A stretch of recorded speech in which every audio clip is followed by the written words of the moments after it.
आज की ये वीडियो बड़ी शानदार और अहम है और ये देखने लायक इसलिए भी है कि ये वीडियो देख के आपको पता चलेगा कि अमेरिका जिसने पूरी दुनिया पर अपना खौफ तारी कर रखा था और सुपर पावर होने का ढंका बजता था जिसका, उसको कैसे ईरान ने जलीलो ख्वार किया है और 14 फतूहात ईरान की जिनने पूरी दुनिया में ईरान के नाम का ढंका बजवा दिया है और दुनिया को बता दिया है कि अमेरिका का ये जो ओरा था, अमेरिका का ये जो खौफ था, इस खौफ के बुत को कैसे ईरान ने तोड़ा। इन 14 फतूहात के बारे में जानकर ना सिर्फ बतौर मुसलमान आपका सर फखर से बुलंद होगा, बल्कि आपको ये भी पता चलेगा कि अमेरिका का डर अब उसका बुत पाश पाश हो चुका है और ईरान उसने साबित कर दिया है कि अगर कोई कौम एक ही जज्बे के साथ लड़े और इकट्ठी होकर लड़े तो वो बड़ी से बड़ी ताकत को शिकस्त दे सकती है। ईरान ने जंग में 14 फतूहात जो हासिल की उसमें नंबर 1 पे है स्ट्रेट ऑफ हुर्मुज। स्ट्रेट ऑफ हुर्मुज के बारे में अब तो ये कहा जा रहा है कि स्ट्रेट ऑफ हुर्मुज को खोल दिया जाएगा, लेकिन ईरानी इसमें बड़े टेक्निकल खेल रहे हैं और बता रहे हैं कि स्ट्रेट ऑफ हुर्मुज में टूल तो नहीं लिया जाएगा, लेकिन स्ट्रेट ऑफ हुर्मुज है, हमारी मलकियत है, तो हम उसमें सर्विस चार्जेस जरूर लेंगे।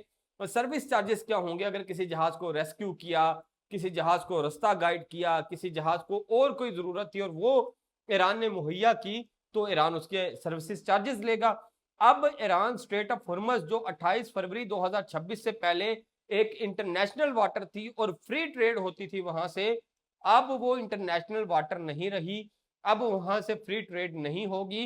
ईरान ने ये ऐलान कर दिया है कि स्ट्रेट ऑफ हुर्मुज अब ईरान की मलकियत है और अब यहाँ ईरान की मर्जी चलेगी। हुर्मुज को कंट्रोल करना ऐसे ही है जैसे कि ईरान के पास एटम बम आ चुका है और स्ट्रेट ऑफ हुर्मुज की मदद से ईरान अपनी इकोनॉमी को दिन रात में ही अपने पांव पर खड़ा कर सकता है। ये इतनी इंपॉर्टेंट जीत है ईरान की और ये एक बड़ी फतह है कि ईरान ने एक लंबे अरसे बाद स्ट्रेट ऑफ हुर्मुज पर अपना कब्जा दोबारा से बहाल करवा लिया है।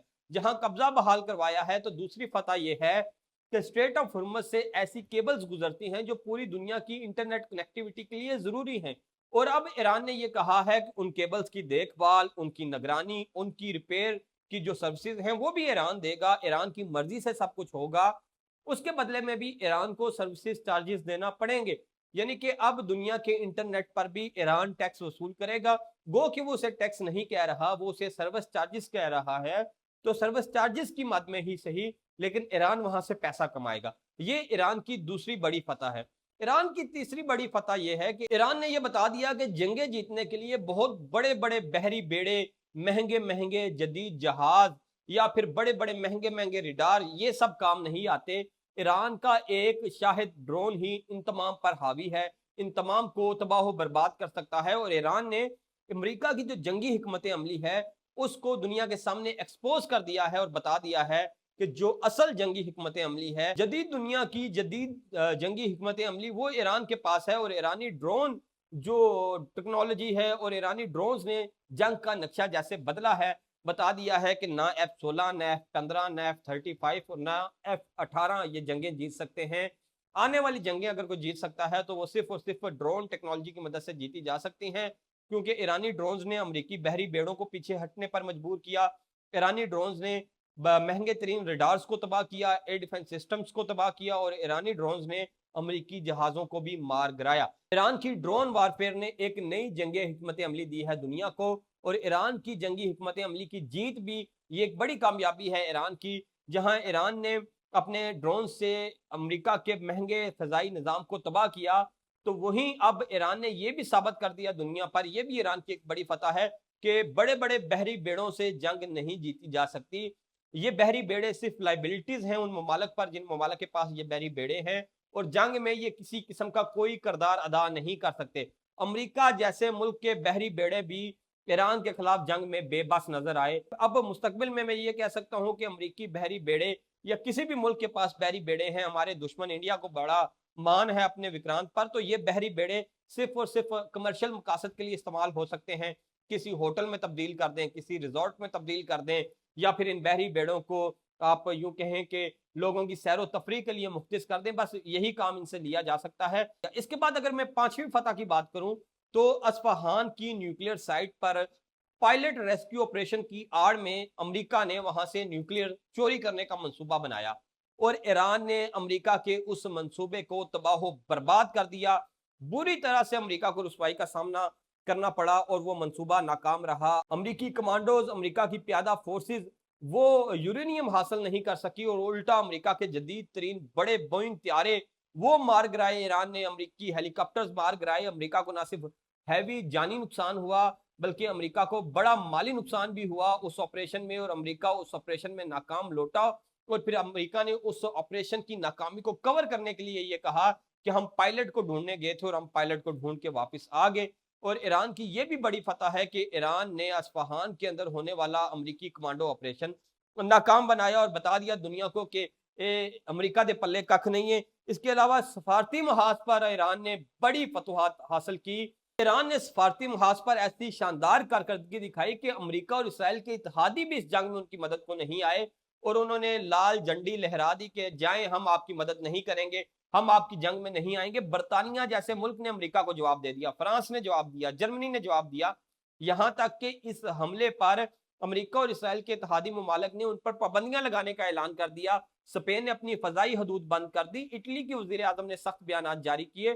तो ये ईरान की सफारती कामयाबी थी और ये भी एक बड़ी फतह है। जहां ईरान ने इस तरह से अपने दुश्मनों को जेर किया, तो वहीं ईरान की जो सफारत खाने थे दूसरे ममालिक में, उन सफारत खानों ने अपने अकाउंट्स बनाकर सोशल मीडिया पर जिस तरह से अमेरिका और इसराइल को ट्रोल किया, जिस तरह से उनकी नाकामियों को ट्रोल करके दुनिया के सामने रखा, जिस तरह से उनके खिलाफ मीम्स बनाई, तो उन अकाउंट्स ने भी सोशल मीडिया पर ईरान के मौक़िफ़ को तगड़ा करने में और अमेरिका और इसराइल की नाकामियों को दुनिया के सामने लाने में एक बड़ा किरदार अदा किया। और दुनिया को पता चला कि अमेरिका और इसराइल किस तरह से ईरान के अंदर मार खा रहे हैं, पिट रहे हैं।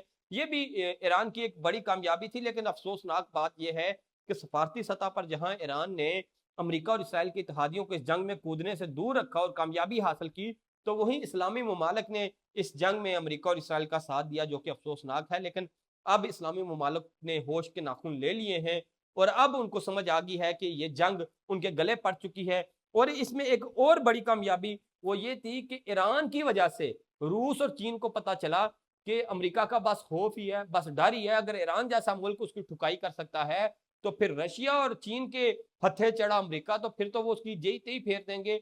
और ईरान ने दुनिया का खौफ तोड़ दिया है, वो खौफ जो अमेरिका ने दुनिया पर कायम कर रखा था। वेनेजुएला के सदर को उठाने के बाद जो बढ़ के ट्रंप मार रहे थे, जो कब्जों की बातें कर रहे थे, तो ईरान ने दुनिया को ये बताया है कि ट्रंप और अमेरिका, इसका हवा जो है वो बस नाम का हवा था।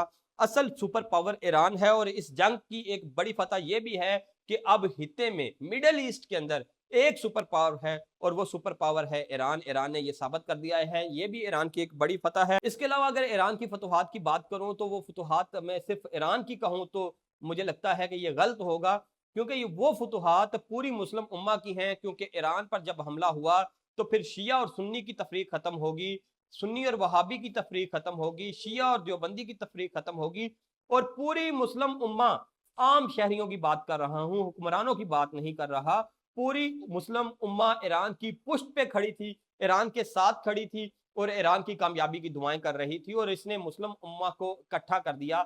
जहां मुस्लिम उम्मा इकट्ठी हुई, तो वहीं इस जंग के बाद ईरान की बड़ी फतह यह हुई कि वो इनकलाब जो ईरान में आया था, अब उसकी गिरफ्त कमजोर हो रही थी, मुजाहिरे हो रहे थे, लोग इनकलाब के खिलाफ जा रहे थे। लेकिन अब जाके दोबारा से ईरान में इनकलाब ने जोर पकड़ा है, ईरान का इनकलाब दोबारा से तगड़ा हो गया है और ईरान के अंदर वो जो मुखालफ कुव्वतें थी, अब वो खामोश हो गई हैं और ईरान के इनकलाब को एक नई जिंदगी मिल गई है इस अमरीकी और इसराइली हमले से। ये भी ईरान की एक बड़ी कामयाबी है। एक और अगर फतह की बात करूं तो वो ये है कि अमेरिका के अड्डे जो खित्ते में थे कि हम आपका तहफ़्फ़ुज़ करेंगे, वो अड्डे तो अपना तहफ़्फ़ुज़ भी नहीं कर सके। तो अमेरिका का जो ये ज़ोम था कि वो दुनिया का सिक्योरिटी प्रोवाइडर है, वो भी ईरान ने तोड़ दिया। और अब मालिक को पता चल गया कि अमेरिका हमारा तहफ़्फ़ुज़ नहीं कर सकता। वो अमेरिका जो अपना तहफ़्फ़ुज़ नहीं कर सकता, वो हमारा तहफ़्फ़ुज़ क्या करेगा। तो खित्ते के अंदर जो अमेरिका ने इतना अरसा लगाकर अपने अड्डे कायम किए थे और एक जो अपना तासुर बनाया था कि वो लोगों का, मुल्कों का दिफा करेगा, वो तासुर भी टूट गया है, वो यकीन भी टूट गया है, वो इत्मीनान भी टूट गया है। और अब अमेरिका को यहाँ पे शर्मिंदगी का सामना है, क्योंकि अरब ममालक अब दूसरे ममालक की तरफ सिक्योरिटी के लिए देख रहे हैं, जिसमें पाकिस्तान सर फहरिस्त है। और अब अरब ममालक शिद्दत से ये सोच रहे हैं कि अमेरिका हमारा तहफ़्फ़ुज़ नहीं कर सकता। वो सिर्फ और सिर्फ इसराइल के मफादात का तहफ़्फ़ुज़ करता है। इसलिए अगर हमें अपने मफादात का तहफ़्फ़ुज़ करना है तो हमें एक पेज पर आना पड़ेगा। यही वजह है कि इस जंग के बाद इस्लामी ब्लॉक बन रहा है। पाकिस्तान, सऊदीया, तुर्किया, मिस्र, कतर, कुवैत और मुमकिना तौर पर ईरान भी इस ब्लॉक में शामिल होगा और बांग्लादेश भी इसमें शामिल होगा।